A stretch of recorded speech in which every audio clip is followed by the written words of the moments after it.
सिद्धेश्वर महाराजांच्या यात्रेचा आजचा दुसरा दिवस आहे। संमती कट्याजवळ पार पडणारा अक्षता सोहळा दुपारच्या सुमारास हा सोहळा पार पडणार आहे। सिद्धेश्वर महाराजांच्या यात्रेसाठी लाखो भाविकांची गर्दी सोलापुरात झाली आहे। तर सोलापूरचे ग्रामदैवत श्री सिद्धेश्वर महाराजांच्या यात्रेचा आजचा दुसरा दिवस आहे। श्री सिद्धेश्वर महाराजांच्या संमती कट्याजवळ अक्षता सोहळा पार पडणार आहे। लाखो भाविकांच्या उपस्थितीमध्ये हा अक्षता सोहळा पार पडेल।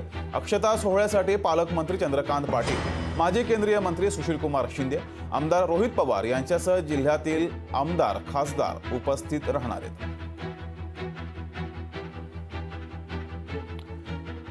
अधिक माहिती घेऊया, आपले प्रतिनिधी वसीम अत्तार आपल्या सोबत जोडलेत। वसीम, सोलापूरचे ग्रामदैवत श्री सिद्धेश्वर महाराजांच्या यात्रेचा आजचा दुसरा दिवस आहे। आजच्या दुसऱ्या दिवसाची काय वैशिष्ट्ये असणार आहेत? जगदीशच आपण निश्चित पाहिलं तर सोलापूरचे ग्रामदैवत जे आहेत ते श्री सिद्धेश्वर महाराजांच्या यात्रेचा आज जो आहे तो दुसरा दिवस आहे।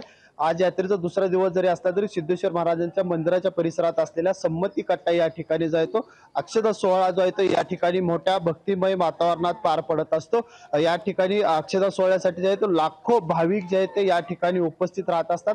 आपण जर समोर पाहू शकतो की हा संमती कट्टा आहे, या ठिकाणी जो आहे तो अक्षता सोहळा जो आहे तो पार पडत असतो आणि आंध्र असेल, कर्नाटक असेल, तसेच महाराष्ट्रातील अनेक कानाकोपऱ्यातून भाविक जे आहेत ते या ठिकाणी अक्षता सोहळ्यासाठी उपस्थित राहत असतात।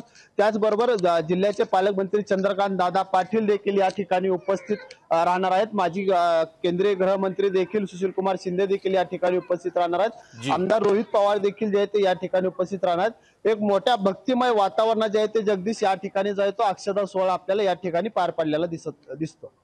जी वसीम, धन्यवाद दिलेल्या या माहितीबद्दल।